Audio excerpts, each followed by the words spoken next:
Dernière chose pour compléter cette vidéo, c'est le tableau synthèse que vous avez dans vos notes à la page 138. Donc, je vous laisse quelques minutes pour aller dans votre cahier à la page 138, aller chercher le tableau synthèse qui est là. Un tableau synthèse, comme un résumé, c'est un bon outil d'étude. Alors, je vous propose une façon de compléter ce tableau-là. Si vous préférez, vous éteignez la vidéo tout de suite et vous le faites par vous-même. Sinon, vous suivez le guide. Ça va vous permettre de compléter un tableau synthèse qui va être, à mon avis, très pratique pour préparer votre examen formatif de la leçon 18. Alors, dans vos notes de cours, je répète, dans votre cahier, dans la partie exercice, à la page 138, vous avez un tableau synthèse qui est vierge et on va le compléter ensemble. Donc, si vous voulez avoir quelque chose qui ressemble à ça, c'est pas très compliqué et c'est vraiment ce qu'on appelle un tableau synthèse parce qu'il y a très peu d'informations. Vous remarquez qu'il n'y a pas de phrases, c'est généralement des symboles, des mots courts.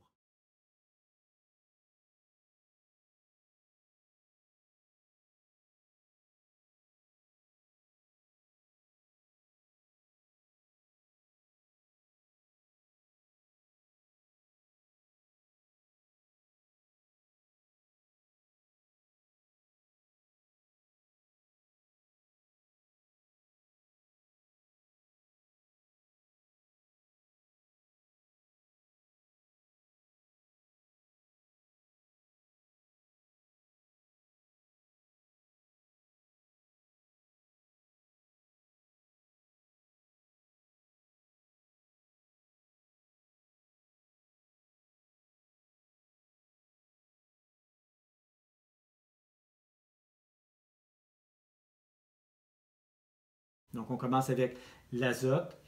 Dans les généralités, on peut écrire NH4+ et NO3-. NH4+ et NO3- étant évidemment les deux formes assimilables d'azote, mais dans un résumé, on n'écrira pas. Il y a deux formes assimilables d'azote pour les plantes. Juste écrire NH4+ et NO3-. Vous allez deviner que c'est les deux formes assimilables. Ensuite, pour les symptômes, pour les rôles plutôt, croissance des feuilles, donc croissance feuille, et vert, donc couleur verte, chlorophylle. Donc, croissance feuille et vert ou chlorophylle. Pour la carence, jaunissement V feuille, donc jaunissement des vieilles feuilles. Jaunissement V feuille, pour jaunissement des vieilles feuilles. Et pour l'excès, trop de feuilles. Donc, croissance exagérée du feuillage, trop de feuilles, ça le résume très bien. Ça vous donne une idée. Avec simplement cette ligne-là, on vient de résumer les grands points pour l'azote.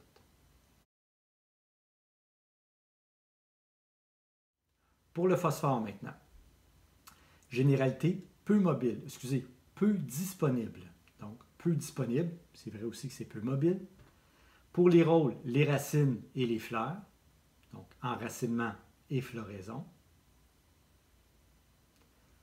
Pour la carence, violacée, vieille feuille. Donc, violacée, vieille feuille, violacée, V feuille dans le fond. Et pour l'excès, étiolement. Encore une fois, avec simplement ces symboles-là et ces quelques mots-là, on vient de résumer les grands points pour le phosphore. C'est un élément peu disponible. Il favorise la croissance des racines et des fleurs. En carence, on a des vieilles feuilles violacées et en excès, on a tendance à avoir un étiolement.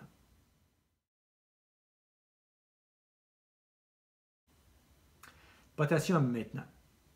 C'est marqué retenu. Donc, c'est un élément retenu par le sol. Ça, c'est sa généralité, donc retenu. Son rôle, ou ses rôles plutôt, résistance et fructification. Donc, j'ai dessiné un petit fruit. Résistance et fruit ou fructification. Pour la carence, nécrose, marge, vieille feuille. Nécrose, marge, V feuille. V feuille pour vieille feuille. Et excès, on avait vu que l'excès de potassium provoquait souvent des carences en magnésium, donc carence en magnésium. Je répète pour le potassium, c'est un élément qui est retenu. Ses rôles, résistance et fructification. En carence, nécrose de la marge des vieilles feuilles. Et en excès, il risque de provoquer des carences en magnésium. Donc ça, c'est pour les éléments primaires.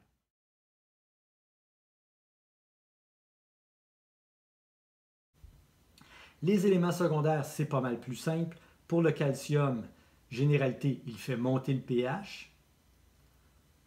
Son rôle, il fait partie des parois cellulaires. Et en cas de carence, on va observer, entre autres, une nécrose des méristèmes.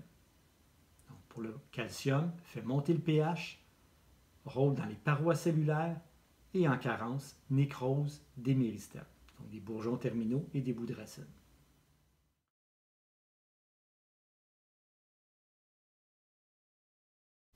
Pour le magnésium, généralité, il fait monter le pH. Son rôle, vert, où il fait partie de la chlorophylle, donc favorise la couleur verte. Et en cas de carence, jaunissement entre nervures, feuilles intermédiaires. Jaunissement entre nervures, feuilles intermédiaires. Je répète pour le magnésium, généralité, fait monter le pH. Son rôle, chlorophylle ou couleur verte. Et carence, jaunissement entre nervures, des feuilles intermédiaires.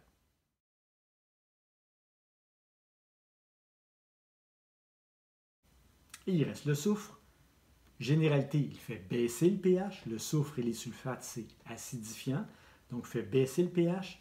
Son rôle, il fait partie des protéines. Et en cas de carence, des feuilles qui sont jaunes et dures. Donc, fait baisser le pH comme généralité, rôle protéines et symptômes de carence, des feuilles jaunes et épaisses et dures.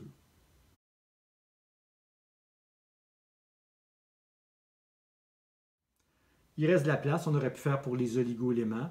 Si on voulait compléter avec les oligo-éléments, on dirait dans les généralités que ça en prend très peu, donc faible quantité. Pour le rôle enzymatique, dans la plupart des cas, et symptômes de carence, ça dépend des oligo-éléments, mais le plus fréquent, c'est la carence en fer avec un jaunissement des jeunes feuilles.